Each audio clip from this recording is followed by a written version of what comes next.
Ni ddarllen rhywbeth i chi. Ni orffen drwy ddarllen yn eironig am ddechreuad. Am enedigaeth yn wir. Un fedwen arian neu dail ar dan, un dderwen gref yn golcerth wenfflam reit yng nghanol Caer Haca. Un llarwydden dal fel llusern o olau wrth i'r boncyff a'r brigau a'r dail bytholwyr losgi'n gyflym. Gan ein plentyn rhyfedd i gyd fynd â'r spectacl naturiol unwaith mewn millenniwm hwn. Gallech ddweud hynny oherwydd pwer digamsyniol a syfrdanol y mell lliworen, lemwn a leim, a dasgau drwy haen o gymylau inc i gyd fynd â sgrechiadau i fan.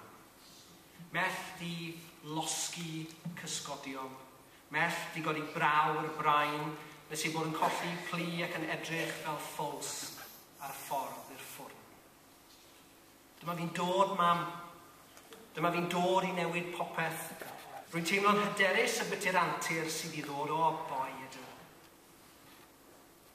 Ac rydyn ni fel tri beirniad yn teimlo'n hyderus hefyd y byty'r enillydd, eleni. O boi ydyn. Ar sail i ddyfeisgarwch geiriol, ei uchelgais, ei fenter a'i allu i gynnal safon drawiadol uchel, enilly'r llyfr y flwyddyn 2012 yn Gymraeg yw, John Gower a...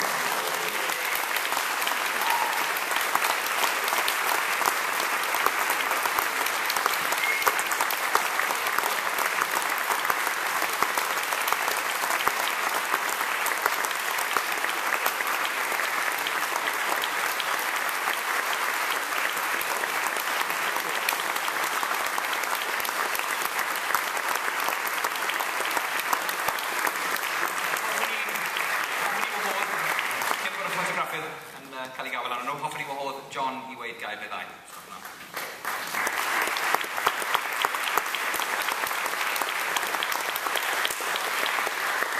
Diolch yn fawr iawn i'r beirniad. Llongyfarchiadau gyd o'r awduron eraill, achos mae'n gamp i gyhoeddi llyfr, i lunio llyfr. Oedd yn Hatci, Thomas John Gower, yn lywr oedd heb addysg, ond fe nath ddeisio storiau gorau glywes i eriod. Oedd eisiau wrth i ymyl bwysau y tan glo, yn yr hen ddyddiau.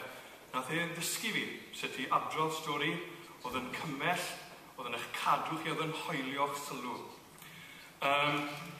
Ac wrth ennill y wobor, dwi'n cyflwyno'r llyfr, os liciwch chi, yw Go Fynta.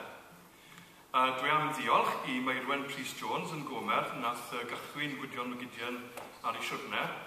Diolch hefyd i Dylan Williams yn Gomer, Eleanor Wyn Reynolds, ond yn bwysicaf oll, David Ser.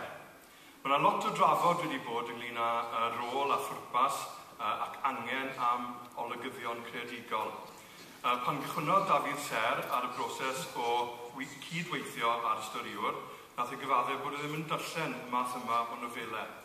Ond rhaid dweud oedd y deilog creadigol rynto fi a Dafydd yn cwiro iaith, yn gweithio fi i newid yn gyfan gwbl y diweddglo, yn gweithio mas le o'n i wedi bod yn ddiog, yn gwbl angenrheidiol, felly dwi'n hynod diolchgar i David Ser. Ond pam o'n i wedi sôn am ti yn Hatci? Wel, dwi'n adrodd storis i'n ferched i. Oherwydd ni, mae'n ferched i'n medru darllen.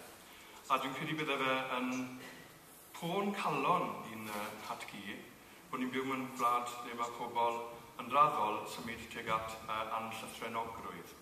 Felly mae llenyddiaeth, mae sgynnu llyfrau, ddim yn jyst rhywbeth i gynnal diddordeb unigolion, ond mae lles gwlad. Mae'r lles ein hiechyd meddyliol, ein diwylliant, a diolch fyth bod Leighton Andrews yma'n presennol heddiw, achos mae yna frwydr yn blaenau. Nid jyst i wneud yn siŵr bod pobl yn darllen llyfrau, ond yn medru darllen. Diolch yn fawr.